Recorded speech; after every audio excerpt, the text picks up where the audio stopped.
Yeah, we're done talking about bad episodes for this season.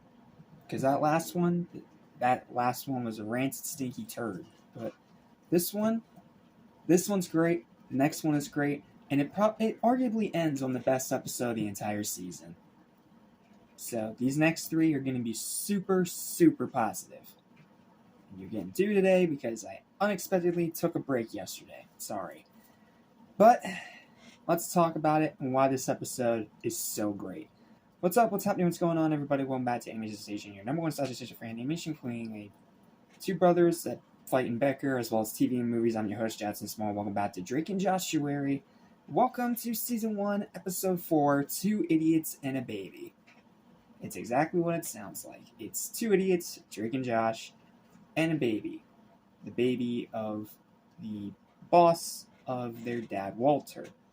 And they're going out to eat, and they end up canceling because the original babysitter ends up canceling. So Josh decides to try to teach Drake a little responsibility and volunteers both of them to babysit for them so that they can still have their dinner and their dad can possibly still get that promotion from his boss. So yeah, that was it's a good plot, and it goes just about as well as you expect it to. Yes, there's a lot of baby humor, but it's done in a way where it's not obnoxious. Like, it gets to be a little much sometimes, but it doesn't, become outright annoying. And then, as they're going through that, Drake's also practicing with his band to go on this big show that they're having. And so he has to help Josh put the baby back to sleep after Megan wakes it up with one of her usual pranks of calling the phone and then gluing the phone to the receiver, which ends with it in the fish tank. So then the two of them have to try to find a way to keep this baby entertained and stop crying, and everything they try fails. They try, cradling it, they try holding him, they try whacking each other in the head with toy hammers, they try bribing it with money. It's one of my favorite jokes. And after all that ends up failing, they then go straight to the band because Drake's about had enough of it. And then Drake asks what's going on, and his bandmates suggest that maybe his diaper needs changed, as in the baby, obviously. But Drake refuses to smell it, and Josh refuses to look down there, telling Drake to look for any items. But after Drake refuses to sniff baby butt, apparently Drake's drummer then decides to volunteer for that. So the drummer takes a whiff and immediately says, yeah, it needs changed. It's not bad, though, which leads Josh to smell it, and the smell is so bad that Drake takes the baby from Josh and he immediately faints. It's immature, but it's done in a way where it's actually funny. Take notes, toddler titans. This is how you do this kind of comedy correctly. So, then after they change the diaper and run out of clean diapers, so they have to use curtains. And not to mention the baby pees on them and Megan. So, they're just having a jolly old time. And then they try the bear, the thing that the mom suggested, the mom of the baby that they're babysitting. So Drake winds the toy up, it starts playing, and then it stops, and then Drake frantically tries to do it again, but ends up ripping its head off.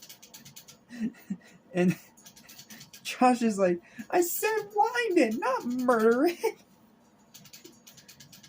So then they come up with the idea of singing to the baby the same song that the bear was playing, which is I've Been Working on the Railroad.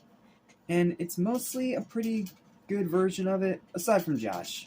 Sorry, Josh, buddy, you cannot sing. I could hear your voice cracks a lot as you were trying to go for higher notes. I mean, I relate. It takes me forever to hit those high notes, but Yeah, dude, don't quit your day job. You are not a singer. You're not Drake. But it finally works. They put the baby to rest, and Drake heads out with his band to go to the show, leaving Josh all alone with the baby. And Josh thinks it's okay until he finds out that the baby's gone for unknown reasons, which we'll later find out is Megan. So Josh then drives himself up a wall looking for this baby around the house, and he comes up with the idea of trying to get it to say Polo.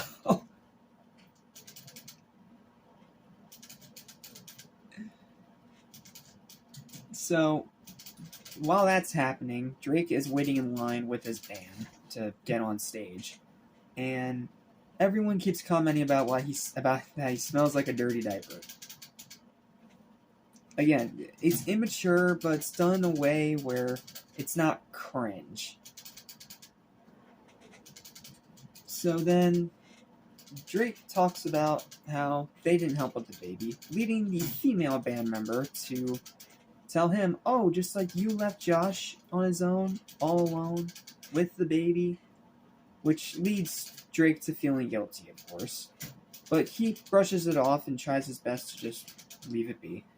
And then two girls come up saying that they're excited for a show, and they smell that dirty diaper smell, and Drake immediately passes it off on their drummer, which, considering they sniffed a baby butt earlier, that's not really that out of left field.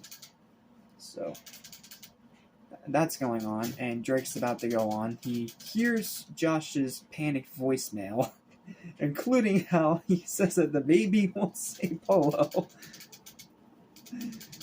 Oh, I love this show. It's too funny. And then Josh goes upstairs and sees his catapult with the baby's curtain diaper on it.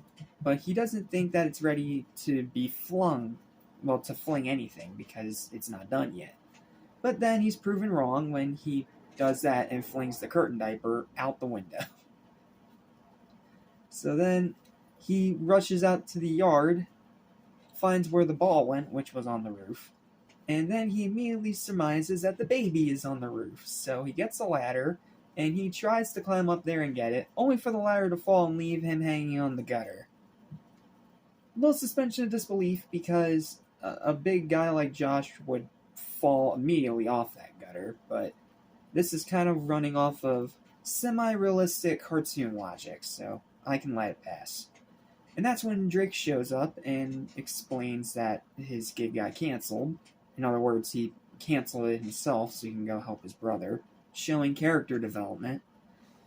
And then Josh then says that the baby disappeared when Megan disappeared, immediately cluing into the audience where the baby went. So Drake immediately goes to Megan to find the baby, while Josh's dad, mom, and the Galloways, the Galloways, that's their name, return from their dinner and find him hanging off the gutter in the yard. And his dad orders him to come down. He does so, and he ends up falling on Mr. Galloway instead. To which he just dryly replies, like, Walter, your son is on me. I don't know how it does it. This show just keeps getting funnier. So then Josh tries to stall because he still doesn't know where the baby is, and he doesn't know that Drake actually found it. So, well, him, excuse me. I'm not trying to refer to it as an it to be offensive. I'm just trying to speed things along here, because this is already one of the longest reviews of this series. So then they head inside. Josh is about to explain everything, when he sees Drake and Megan with the baby, and they immediately find out, that Megan had the baby, specifically Josh. But everything goes well. They don't notice a thing wrong. They buy the story, and earlier, Josh ended up accidentally getting a call from Mrs. Galloway, and ended up saying "Mama" in the baby's voice. So now she thinks that the baby's gonna tell her "Mama," and she keeps trying to encourage the baby to do so, but the baby does not. Then Mr. Galloway says thank you for the dinner and gives his gives Josh's dad a handshake, and he leaves. Leading Drake to tell Josh everything that happened, the dad thanking them for doing a good job babysitting, not knowing the chaos that has ensued. And then it ends with the mom asking them why the curtains smell like a dirty diaper.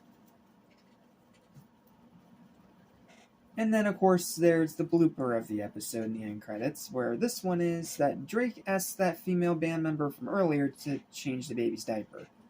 But instead, she immediately walks off and then drives away.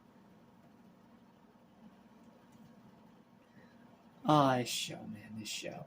So, yeah, that's pretty much the plot of the episode. It's as funny as it sounds, if not even funnier, and it is definitely one that you need to see if you haven't already. So, here's my written review. I think I've said enough, but I'll say this one last thing. Another memorable one from the season, and one of its absolute funniest. Josh's ways of trying to find the baby is a laugh riot. The baby won't say Polo. Need I say more? Drake shows more character development towards the end. The introduction to Walter's boss and his very over-the-top wife adds some development to Walter's character, pretty much telling us about how he wants to get a raise at his job. He's a weatherman. Megan's pranks are as devious as ever, being the evil little girl that she is. And despite the baby jokes, the overall humor is still great. But said baby jokes can be a bit much. Like, they do have a poop joke and a pee joke, which, yeah, pushing the limit a little bit.